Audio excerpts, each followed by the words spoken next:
Hey guys, we're looking at CAASPP.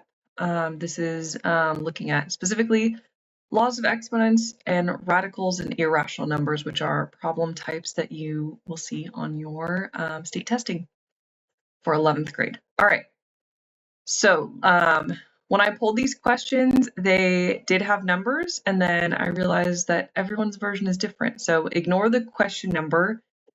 It's going to be different for everyone based on what you have for the practice test, but we're going to look at 3 problems in this video, again, focusing on laws of exponents, radicals, and irrational numbers. All right, so let's look at this first one that says it's named question number 10 because it was the 10th question from my study guide. All right, it says write an expression equivalent to b to the 11th divided by b to the 4th in the form b to the power of m. All right, so we're noticing we want to keep the base the same, right? It's b to the power of some number. So we need to figure out what that number is.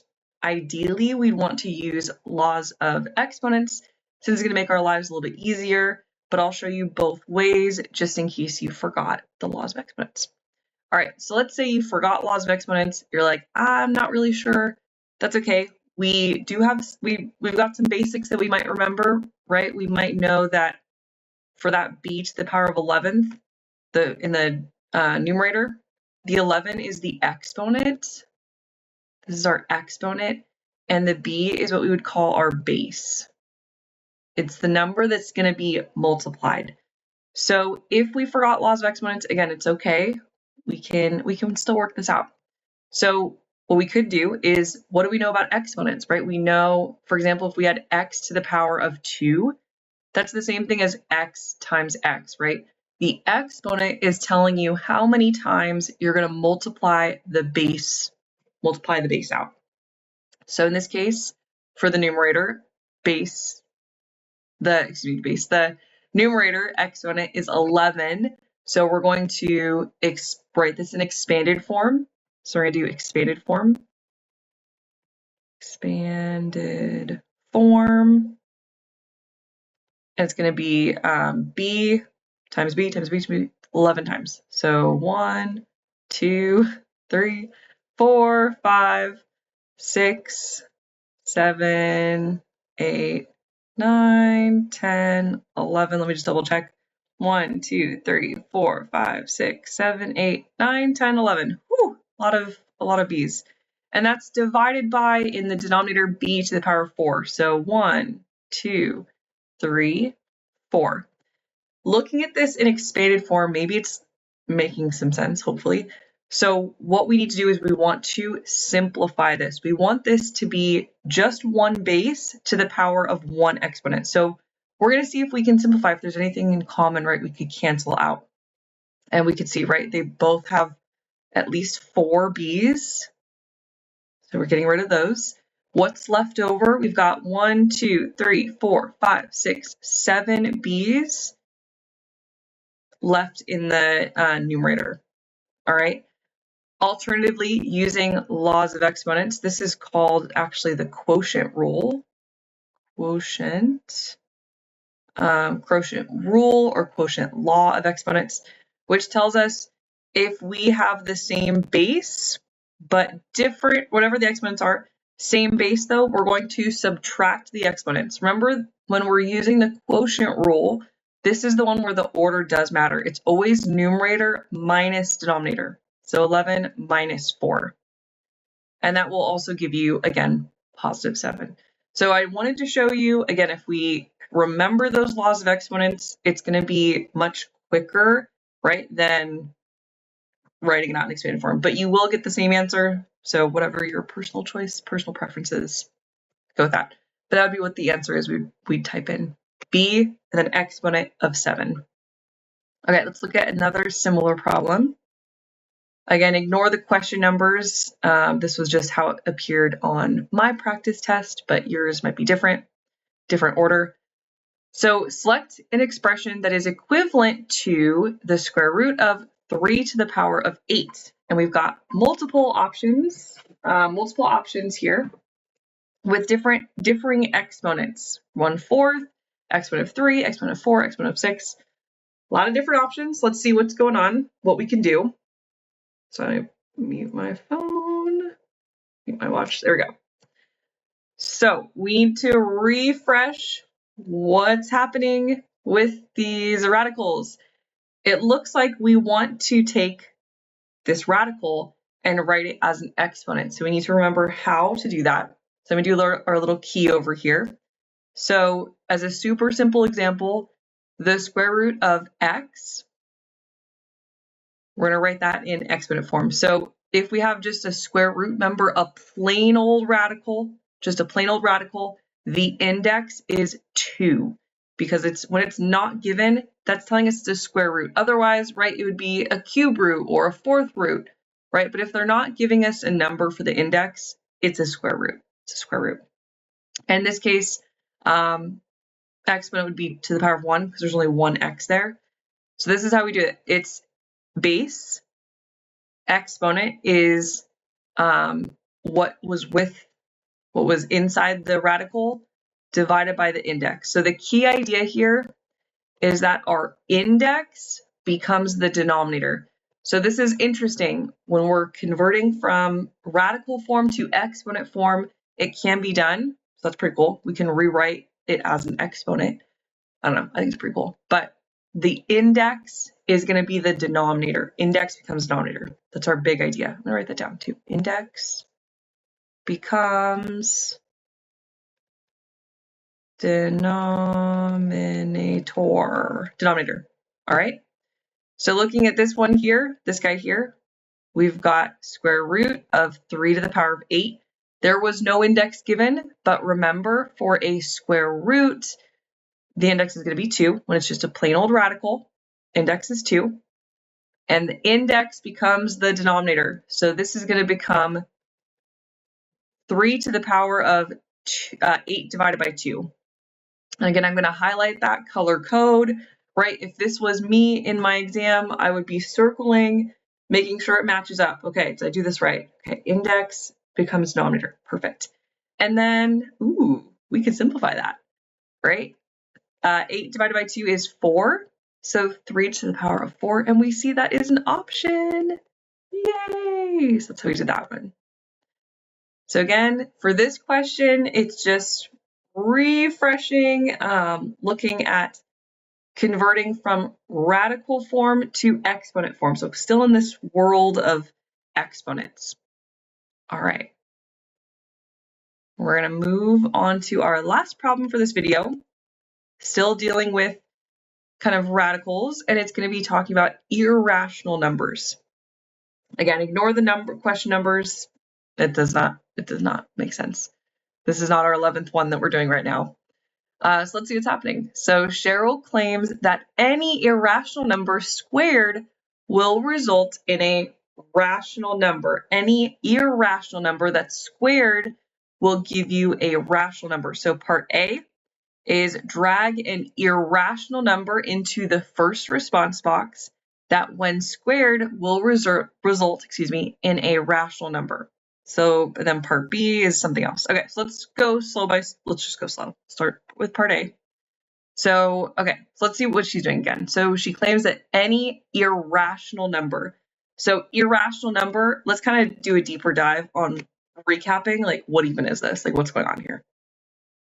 So we're going to backtrack. We're going to remember the set of real numbers. The set of real numbers. We'll do our little Venn diagram. Remember, we start, the smallest ring is natural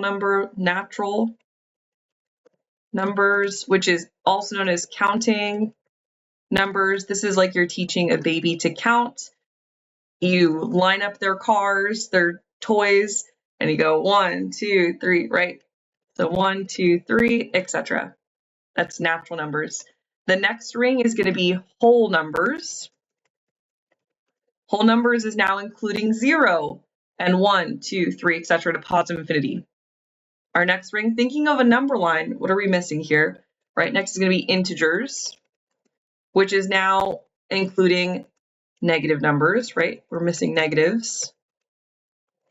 and 0, 1, 2, 3. Those are all integers. Maybe you've heard that word before, integers. Let me kind of scooch this down a little more.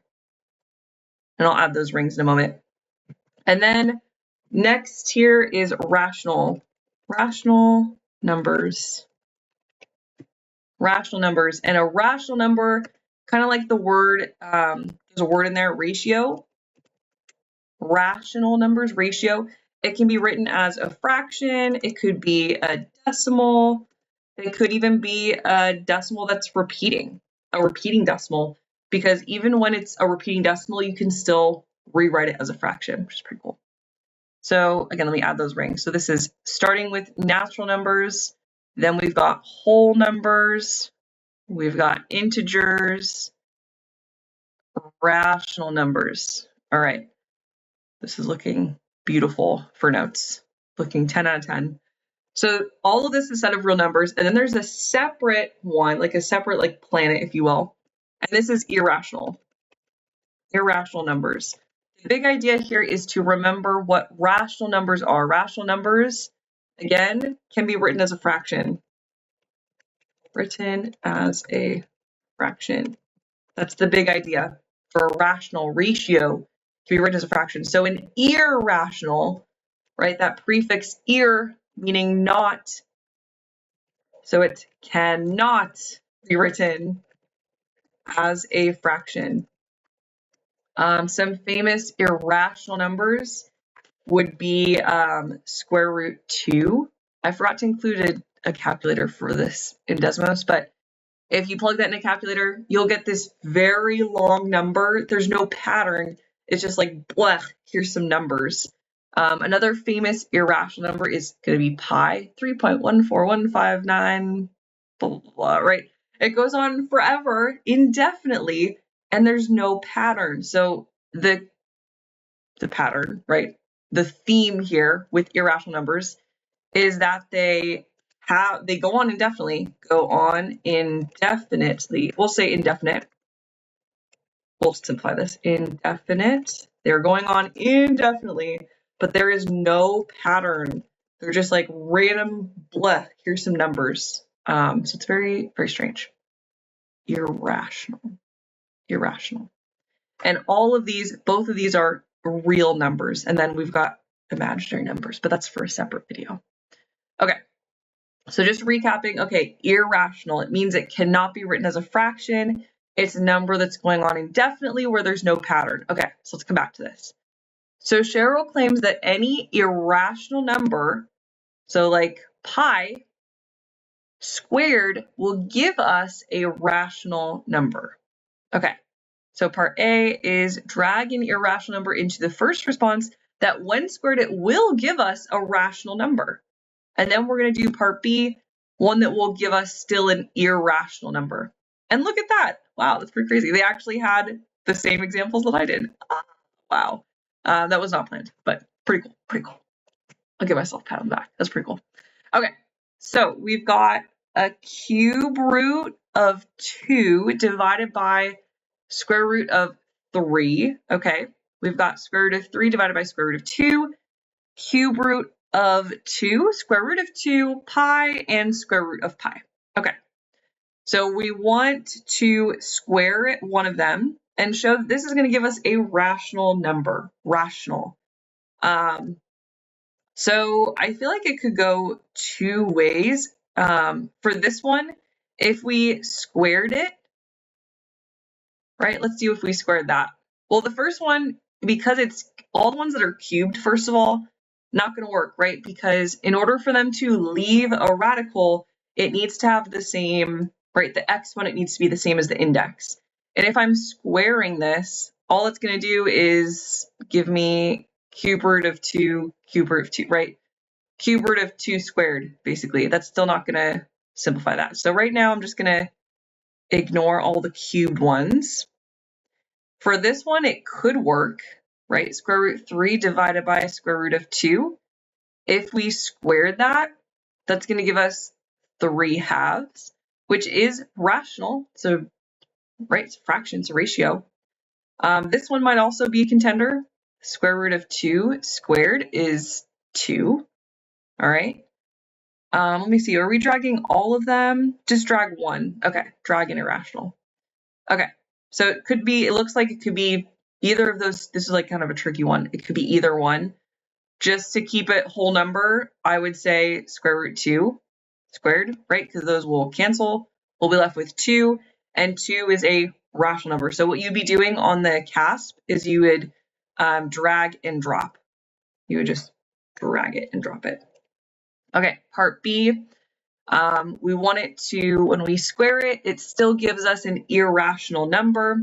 Right off the bat, I'm looking at this one, or honestly even, well, no, because that one, the denominator would be canceled. Remember do you remember rationalizing the denominator? Remember we can't have a radical in the denominator. So for the ones with the fractions, I know it's tempting to say, oh, it'll still be irrational. But because the denominators were a square root, if we square it, the denominators will be whole numbers, and then it's okay. But looking at this one, the square root of pi, right? If we square the square root of pi, that leaves us with pi, and pi is a very famous irrational number. So I'm going to say, I would say we drag and drop that one. So in your test too, obviously you want to go slow, right? Double checking, does this make sense, right? While you're working through it. But yeah, just going slow. You got this. You got this. Just go slow and you're going to be okay. You're going to be okay. Usually it's just mostly prior knowledge. But again, while you guys are working, if you have any questions, be sure to send me a Canvas inbox message. But I hope this helped give you a little bit of a start, at least for when we're looking at exponents, radicals, and irrational numbers. All right. Well, that's it for this video. Bye, guys.